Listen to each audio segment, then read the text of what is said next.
We do not intend to hurt or affect the sentiments of any community, culture, religion, or any religious belief through this program.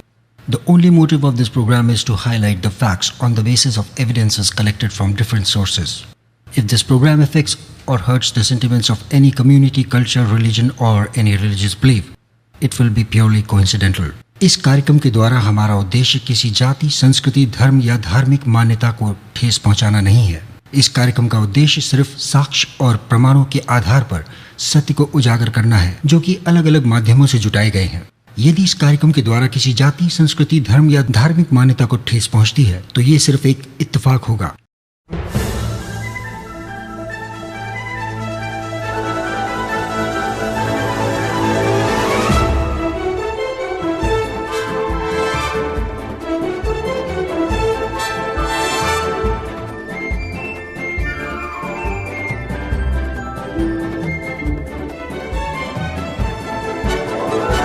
दुनिया भर की ये बातें हमसे तुम जानो, जो तुम ना जान पाए उसको पहचानो, फिर भी यकीन ना आए तो वह दीवानो, मर्जी तुम्हारी है अब मानो ना मानो, मानो या ना मानो, मानो या ना मानो, मानो या ना मानो।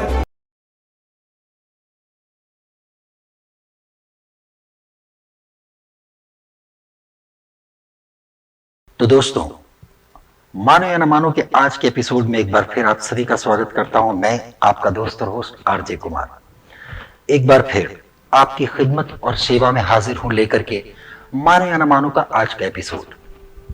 जब से ईश्वर ने प्रकृति, संसार और हम इंसानों की रचना करी है, तभी से हम सभी इंसान एक अजीब सी उधेड़ बुन में लगे हुए हैं। कहीं ना कहीं अपने आप को दूसरे से ऊंचा, दूसरे से ताकतवर, दूसरे से ज्यादा शक्तिशाली दिखाने में लगे रहते हैं। अपनी ताकत का प्रदर्शन करते हैं, अपने दिमाग का इस्तेमाल करके दूसरों को नुकसान पहुंचाते हैं और हर चीज पर विजय पाना चाहते हैं। अरे इंसान तो इंसान, आज हम इंसान प्रकृति पर भी विजय पाना चाहते हैं। क्या इतना काफी नहीं है कि हम जंगल काट करके वहां बड़े बड़े शहर बसा रहे हैं और प्रकृति को नुकसान पहुंचा रहे हैं, लेकिन फिर भी इंसान कहां मानेगा?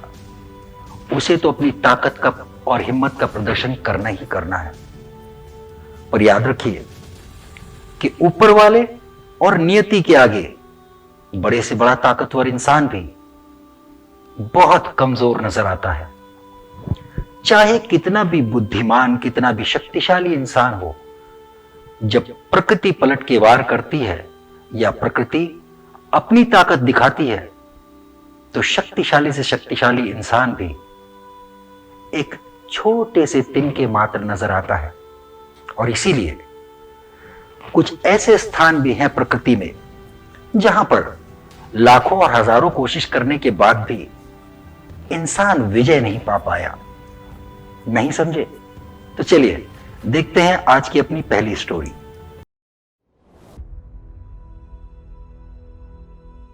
ब्रह्मांड ईश्वर की रचना का सबसे उत्कृष्ट उदाहरण माना जाता है और इस ब्रह्मांड में ईश्वर की बनाई हुई सबसे सुंदर रचना इस गोल गोल घूमती हुई धरती को माना जाता है।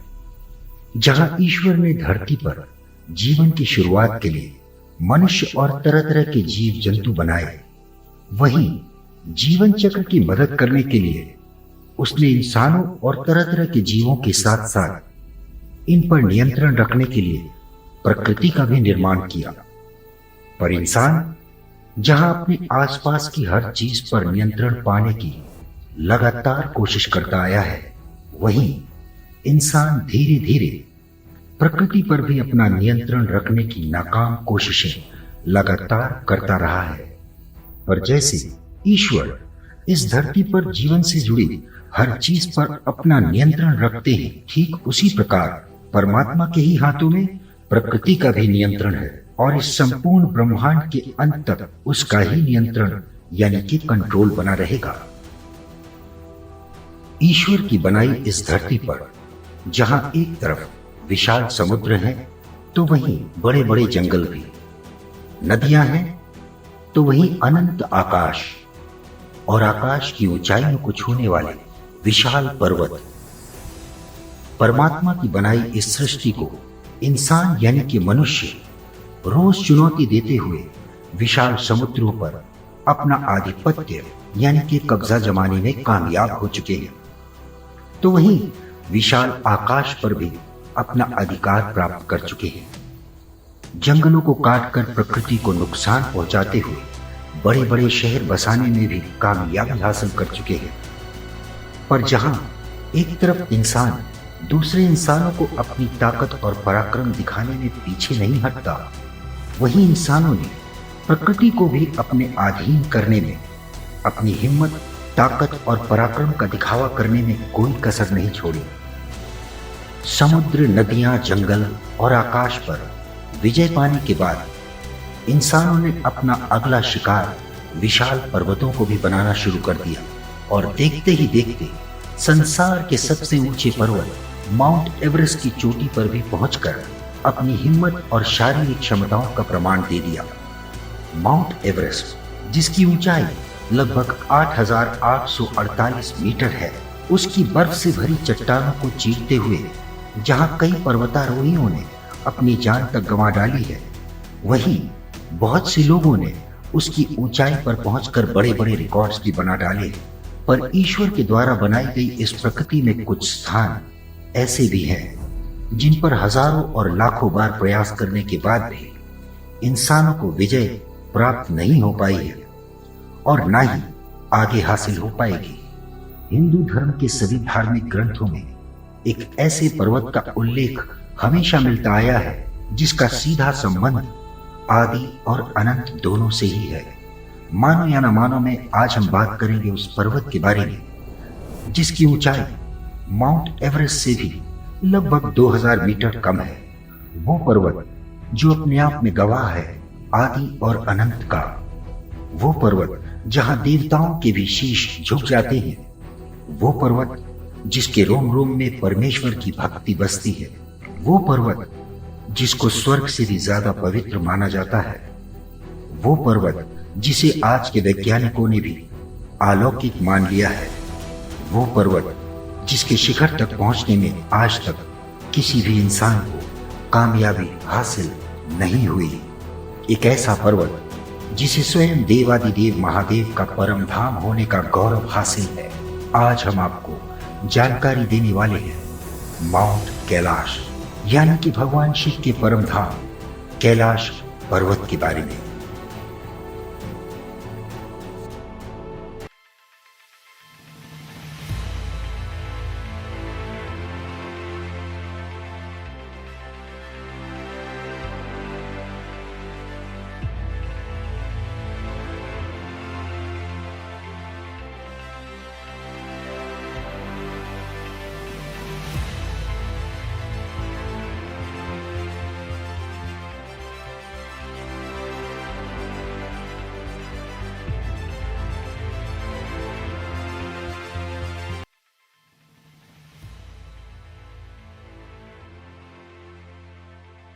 कैलाश पर्वत, जहां से सतलुज, सिंधु, ब्रह्मपुत्र और घाघरा जैसी 4 महान नदियों की शुरुआत होती है।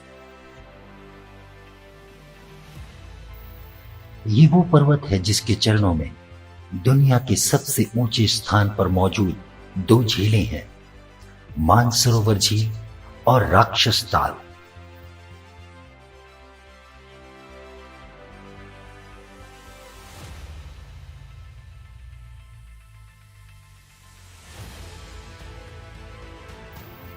मानसरोवर झील जो दुनिया में सबसे ऊंचाई पर मौजूद शुद्ध पानी की झील है, जिसका आकार सूर्य के समान है,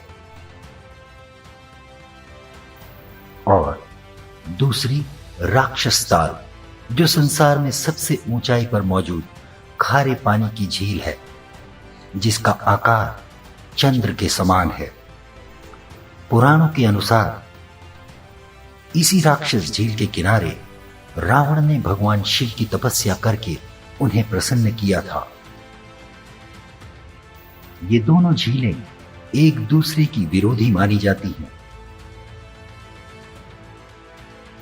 जहां एक तरफ मानसरोवर झील, जिसे सकारात्मकता यानी कि पॉजिटिवनेस का प्रतीक माना जाता है, वहीं दूसरी तरफ राक्षस झील, जो कि नकारात्मकता यानी कि नेगेटिवनेस का प्रतीक मानी जाती है।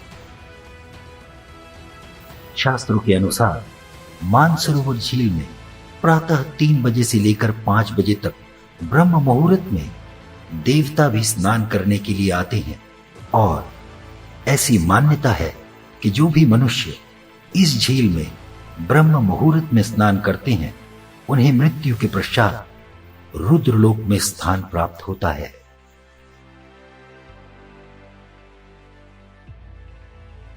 हिंदू धर्म में कैलाश पर्वत का बहुत बड़ा महत्व है, क्योंकि ये स्वयं देवादिदेव महादेव का स्थान माना जाता है। कैलाश पर्वत, जिसकी ऊंचाई 6638 मीटर है, दुनिया की सबसे ऊंची चोटी माउंट एवरेस्ट को 7000 से भी ज्यादा लोग फतेह कर चुके हैं, जिसकी ऊंचाई 8848 मीटर है। पर माउंट एवरेस्ट से भी 2000 मीटर की कम ऊंचाई वाला कैलाश पर्वत, जिस पर आज तक कोई भी नहीं चढ़ पाया, और इसी रहस्य ने कैलाश पर्वत को आज तक अजेय बना रखा है। आज न जाने कितने लोग इस पर्वत पर चढ़ने की कोशिश कर चुके हैं, पर आज तक किसी को भी कैलाश पर्वत पर चढ़ने में सफलता हासिल नहीं हुई। यहां तक कि संसार के कई वैज्ञानिकों ने भी कैलाश पर्वत को दिव्य और अलौकिक शक्तियों का स्थान मान लिया है। तो चलिए आज जानते हैं कि क्यों आज तक कोई कैलाश पर्वत पर चढ़ने में सफल नहीं हो पाया, और क्या होता है कैलाश पर्वत पर चढ़ने वाले लोगों के साथ में, जिसके बाद वो स्वयं ही इस पर्वत पर चढ़ने का इरादा टाल देते हैं।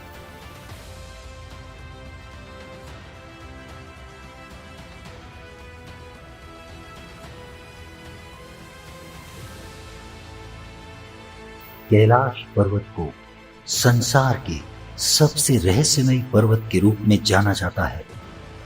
इस पर्वत पर खून को जमा देने वाली ठंड इंसानों के लिए कुछ ऐसे तजुर्बे यानी कि एक्सपीरियंस लेकर आती है, जिसे इस पर चढ़ने की कोशिश करने वाला कोई भी इंसान अपनी पूरी जिंदगी भूल नहीं पाता।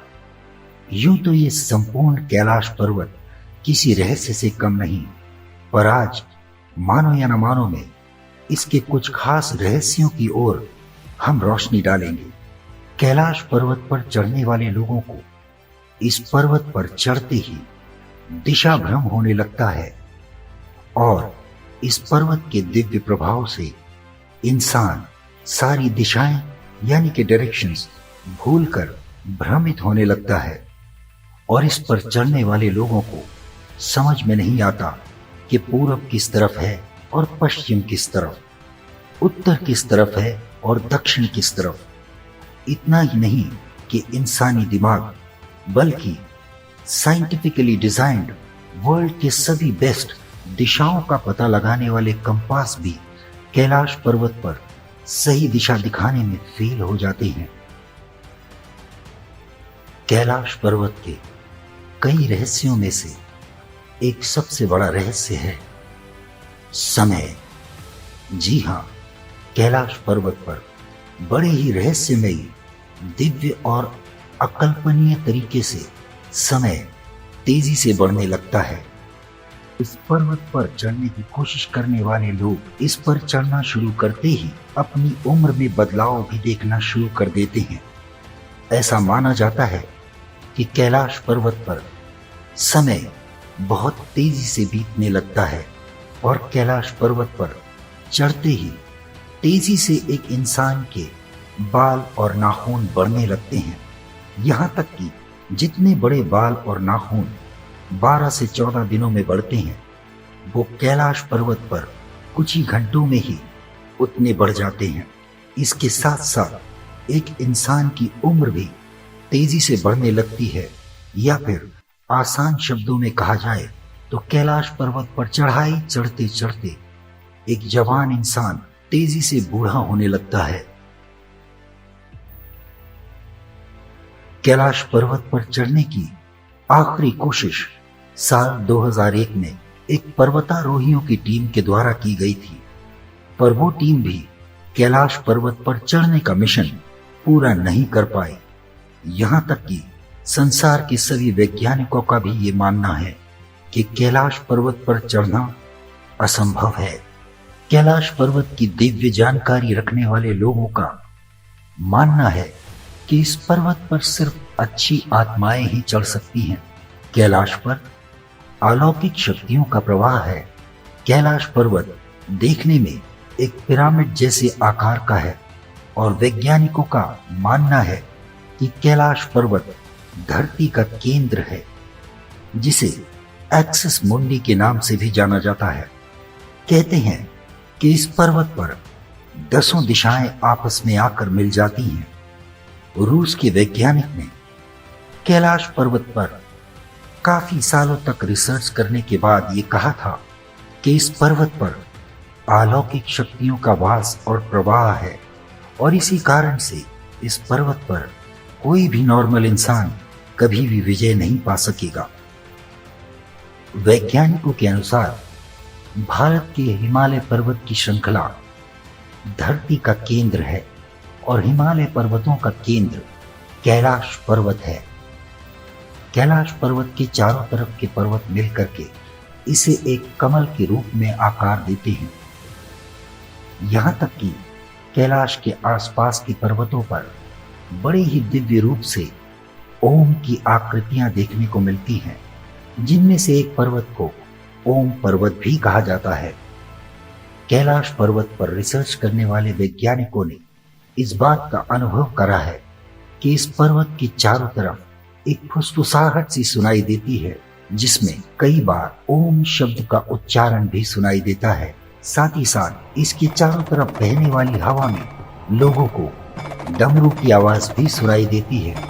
चूंकि कैलाश पर्वत को इस संपूर्ण धरती का एक केंद्र माना जाता है, इसलिए न केवल इस पर्वत के आसपास बल्कि इस पर्वत के ऊपर आकाश में भी बहुत से ऐसे दिव्य चमत्कार देखने को मिलते हैं जिन पर इंसानी आंखों को विश्वास करना बहुत ही मुश्किल होता है। कैलाश पर्वत के ठीक ऊपर कई बार 7 रंगों की रोशनियों को भी घूमते हुए देखा गया है। जहां एक तरफ संसार के सबसे ऊंचे पर्वत माउंट एवरेस्ट, जिसकी ऊंचाई 8,848 मीटर है, उस पर 7,000 से भी ज्यादा पर्वतारोहियों ने फतेह हासिल करी है। वहीं कैलाश पर्वत, जो कि 6,638 मीटर ऊंचा और माउंट एवरेस्ट से लगभग 2,000 मीटर छोटा होने के बावजूद भी इसके दिव्य और अलौकिक वातावरण की वजह से आज तक एक भी इंसान इस पर्वत पर चढ़ने में विजय हासिल नहीं कर पाया है। कैलाश पर्वत के आसपास तिब्बत में रहने वाले मॉन्क्स यानी कि सन्यासियों का ऐसा भी मानना है कि कैलाश पर्वत के आसपास ही एक ऐसी दिव्य नगरी है जिसे शांग्रीला के नाम से जाना जाता है। शास्त्रों में उस नगरी को कुबेर नगरी भी बताया गया है और ऐसा कहा जाता है कि वो नगरी केवल अच्छी आत्माओं के लोगों को ही दिखाई देती है और जो उस नगरी में पहुंच जाता है वो सदा के लिए चिरंजीव यानी कि इमॉर्टल हो जाता है और उसका इस भौतिक संसार से नाता टूट जाता है, जिसकी वजह से वहां जाने वाले लोग कभी भी वापस नहीं आते। पौराणिक काल से लेकर आज तक देवादिदेव महादेव का ये धाम संसार में अपने दिव्य और अलौकिक स्वरूप की वजह से ईश्वर की चमत्कारिक शक्तियों का प्रतीक बनकर खड़ा हुआ है, जिस पर विजय पाना आज तक किसी के लिए भी संभव नहीं हो पाया है।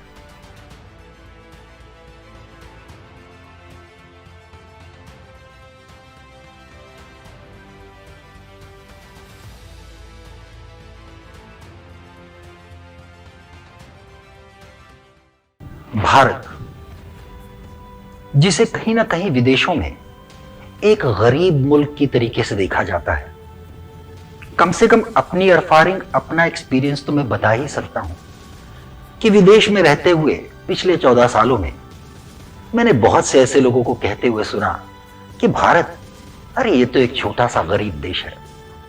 पर आज हमारी अगली स्टोरी ऐसे सभी लोगों के पैरों तले जमीन खिसका देगी जो आज तक इस गलतफहमी में जी रहे हैं कि भारत एक गरीब देश है। भारत को शुरू से ही सोने की चिड़िया कहा जाता है और यकीन मानिए कि आज भी भारत एक सोने की चिड़िया से कम नहीं है।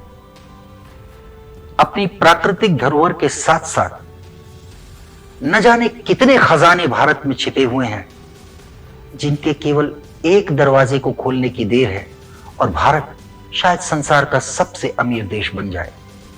यकीन नहीं होता तो चलिए देखते हैं भारत के एक मंदिर का एक छोटा सा करिश्मा, जिसके दरवाजे के पीछे कुछ ऐसे रहस्य छुपे हुए हैं जिन्हें खोलने के बाद इस बात का अंदाजा लग गया कि भारत आज भी सोने की चिड़िया है।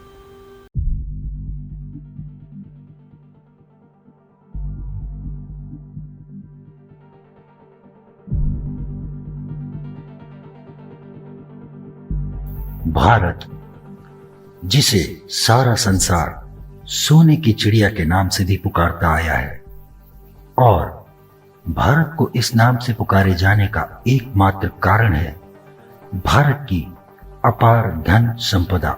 जी हां, भारत को आज भी एक सोने की चिड़िया ही माना जाता है।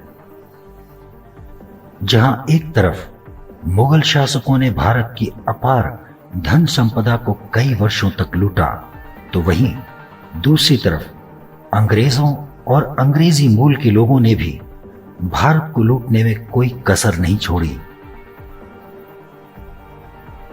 और देखा जाए तो सच्चाई यह है कि बहुत से देशों ने अपनी आर्थिक यानी कि फाइनेंशियल ताकत भारत के लूटे हुए खजाने की बदौलत ही बढ़ाई है। मुगल शासकों द्वारा कई सालों तक और लगभग 100 सालों से भी ज्यादा अंग्रेजों द्वारा लूटे जाने के बाद भी भारत की अपार धन संपदा और उसके खजाने में कभी कमी नहीं आई। और यदि भारत अपनी ऐतिहासिक धन संपदा की रक्षा और आदर करना छोड़ दे तो इस बात में जरा भी शक नहीं कि भारत संसार का सबसे अमीर देश बन सकता है। पर यह वो देश है जो अपनी ऐतिहासिक धन संपदा का ना तो उपयोग करता है और ना ही उसे बर्बाद करने की नीयत रखता है। आज के इस एपिसोड को देखने के बाद उन सभी लोगों और उन सभी देशों की नजरें खुद ब खुद नीचे झुक जाएंगी जो भारत को एक गरीब देश होने की गलत फहमी पालकर भारत को नीची नजरों से देखने की गलती करते आए हैं। जहां आज के इस मॉडर्न युग में भी भारत की पौराणिक और ऐतिहासिक सभ्यता जीवित है, तो वहीं दूसरी तरफ आज भी भारत में न जाने कितने ऐतिहासिक खजाने और उनसे जुड़े रहस्यों को संभाल कर रखा गया है। और इसी बात का जीतता जागता सबूत आज का ये मानो या न मानो का एपिसोड आपके सामने रखेगा।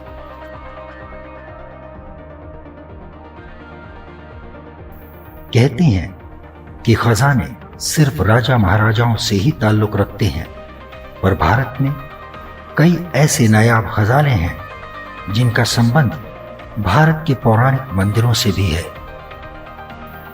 तो चलिए आपको जानकारी देते हैं एक ऐसे ही मंदिर के बारे में।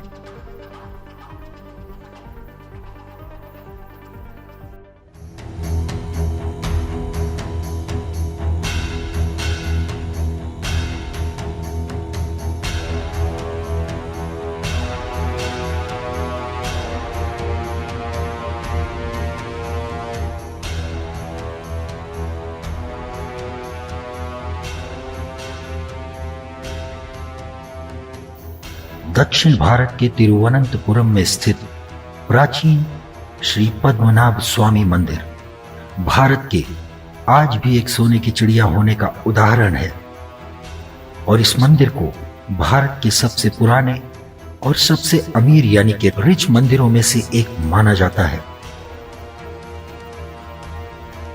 आपको यह जानकर हैरानी होगी कि भगवान विष्णु को समर्पित इस पद्मनाभ स्वामी मंदिर में इतना बड़ा खजाना है जिससे सिर्फ एक रात में ही भारत की संपूर्ण अर्थव्यवस्था यानी कि इकोनॉमी को 2 गुना ऊपर लाया जा सकता है।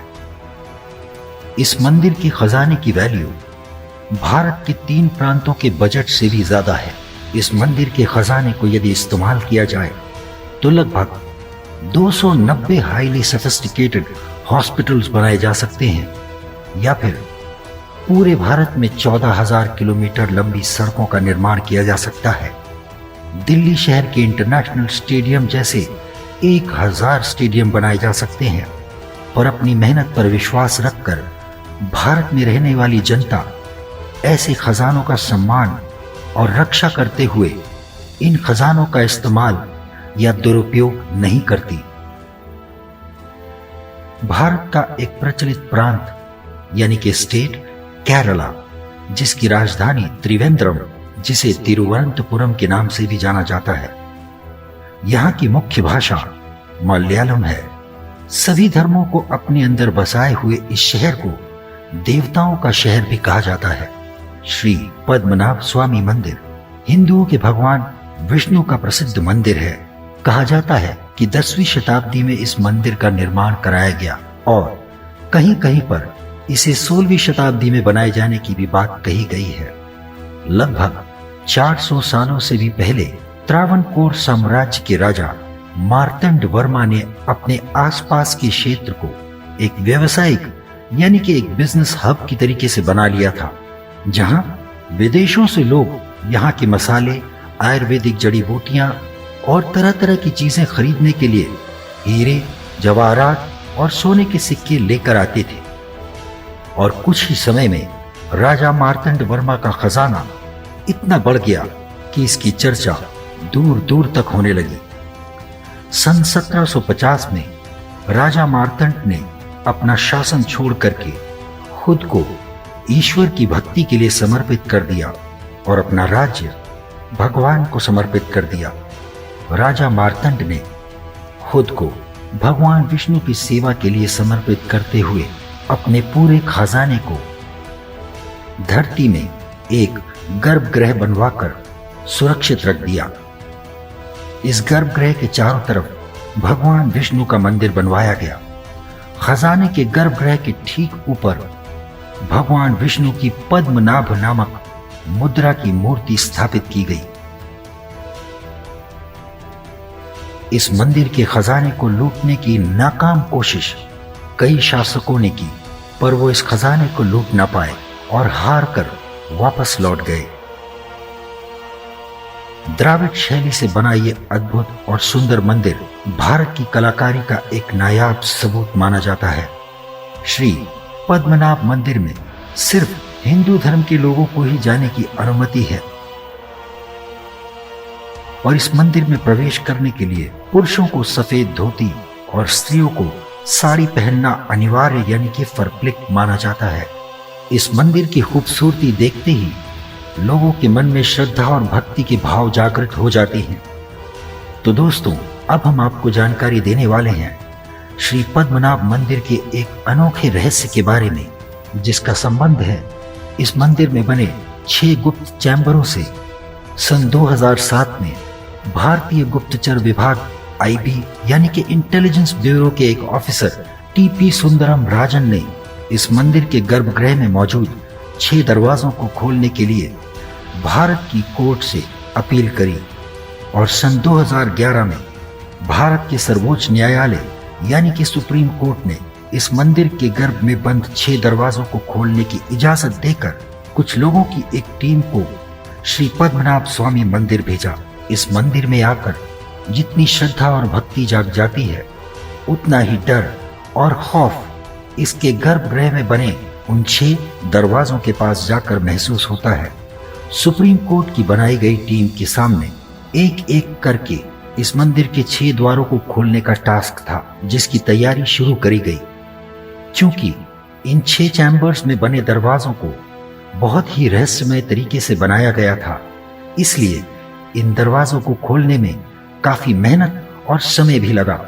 और जैसे जैसे एक एक करके दरवाजे खुलते गए, वैसे ही इस मंदिर में रखा अपार खजाना भी मिलता गया, जिसमें कीमती हीरे जवाहरात, सोने चांदी के बर्तन, सोने चांदी की मूर्तियां और सोने के सिक्के भी मिले।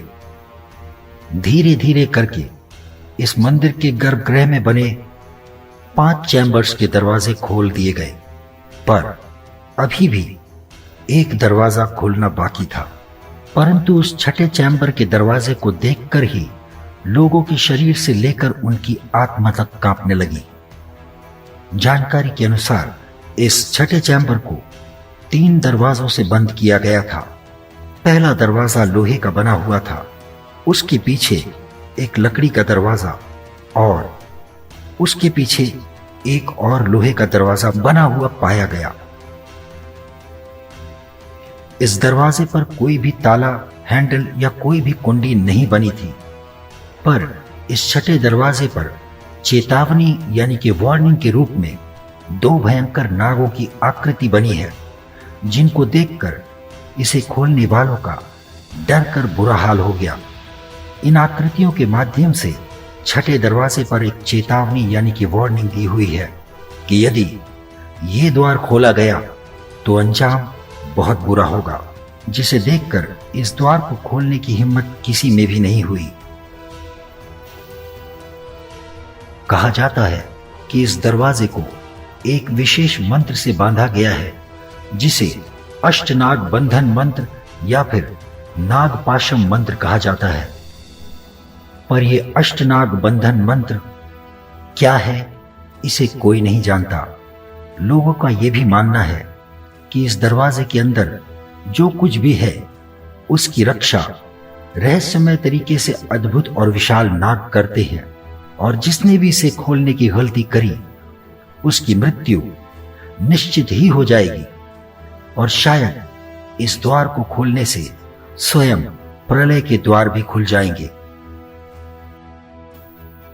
छठे द्वार पर नागों की आकृति के माध्यम से दी हुई चेतावनी की वजह से आज तक डर के मारे श्री पद्मनाभ मंदिर के गर्भ में बने इस छठे द्वार को नहीं खोला गया। श्री पद्मनाभ स्वामी मंदिर के इन 5 दरवाजों को खोलने के कुछ समय बाद ही इन दरवाजों को खोलने की अपील करने वाले टीपी सुंदरम राजन की अचानक मृत्यु हो गई। मंदिर के लोगों का ऐसा मानना है, चूंकि टीपी राजन इन चैम्बर्स को खोलते हुए छठे द्वार तक पहुंच गए थे, इसीलिए उनकी अचानक रहस्यमय तरीके से मृत्यु हो गई।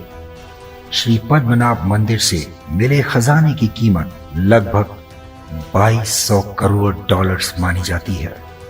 आज तक श्री पद्मनाभ मंदिर के उस छठे दरवाजे को खोलने की हिम्मत कोई नहीं कर पाया है, और इस बंद दरवाजे के पीछे के रहस्य को जान पाना या फिर इस रहस्य को सुलझाकर समझ पाना एक पहेली बना हुआ है।